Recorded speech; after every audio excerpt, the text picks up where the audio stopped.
Welcome to Navigating the Vortex, a deep dive, big picture analysis of contemporary geopolitics and geoeconomics.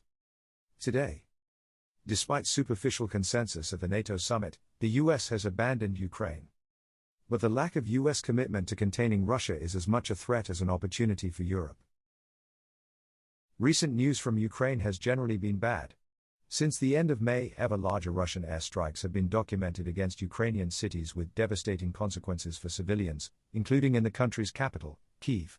Amid small and costly but steady gains along the almost 1,000 kilometers long front line, Russia reportedly took full control of the Ukrainian region of Luhansk, part of which it had already occupied before the beginning of its full-scale invasion of Ukraine in February 2022. And according to Dutch and German intelligence reports, some of Russia's gains on the battlefield are enabled by the widespread use of chemical weapons.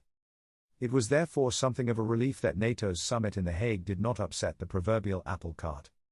NATO allies issued a short joint declaration on June 25 in which Russia was clearly named as a long-term threat to Euro-Atlantic security and in which they restated their enduring sovereign commitments to provide support to Ukraine. While the summit declaration made no mention of future NATO membership for Ukraine, the fact that US President Donald Trump agreed to these two statements was widely seen as a success.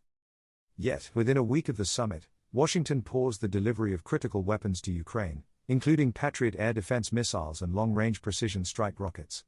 The move was ostensibly in response to depleting US stockpiles. But it contradicted the Pentagon's own analysis, which suggested that the shipment, authorized by former US President Joe Biden last year under a presidential drawdown authority, posed no risk to US ammunition supplies. This was bad news for Ukraine. The halt in supplies weakens Kyiv's ability to protect its large population centers and critical infrastructure against intensifying Russian airstrikes. It also puts limits on Ukraine's ability to target Russian supply lines and logistics hubs behind the front lines that have been enabling ground advances. Despite protests from Ukraine and an offer from Germany to buy Patriot missiles from the US for Ukraine, Trump has been in no rush to reverse the decision by the Pentagon. Another phone call with his Russian counterpart, Vladimir Putin, on July 3, failed to change Trump's mind, even though he acknowledged his disappointment with the clear lack of willingness by the Kremlin to stop the fighting. What's more, within hours of the call between the two presidents, Moscow launched the largest drone attack of the war against Kyiv. A day later, Trump spoke with Zelensky.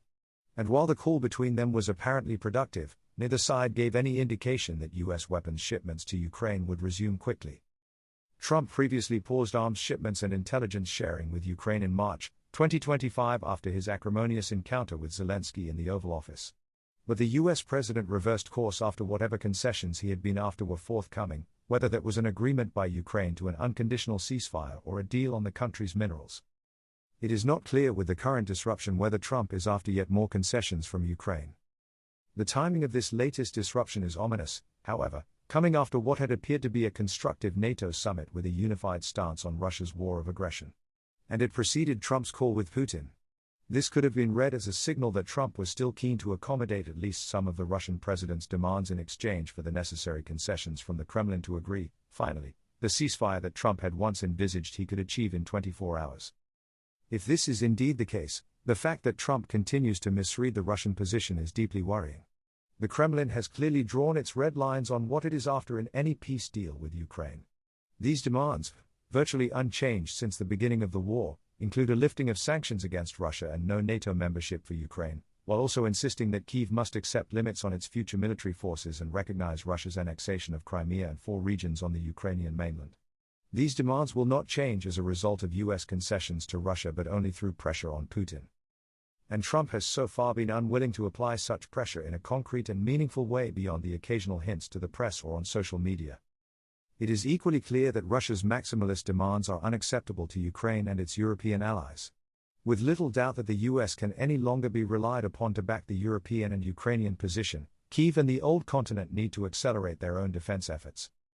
A European coalition of the willing to do just that is slowly taking shape. It straddles the once rigid boundaries of EU and NATO membership and non-membership, involving countries such as Moldova, Norway and the UK and including non-European allies like Canada, Japan, and South Korea. Furthermore, the European Commission's White Paper on European Defence is an obvious indication that the threat from Russia and the needs of Ukraine are being taken seriously and, crucially, acted upon.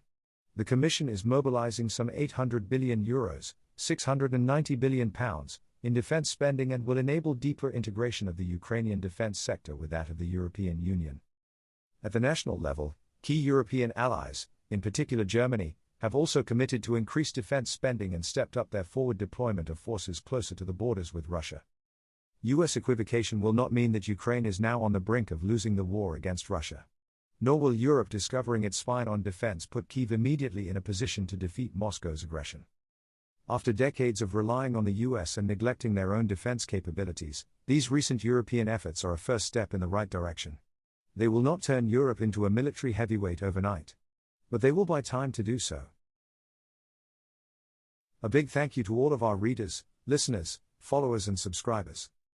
Signing up to the newsletter is the best way to make sure you don't miss out on anything, and you'll get our newsletter and podcast delivered straight to your inbox wherever you are in the world.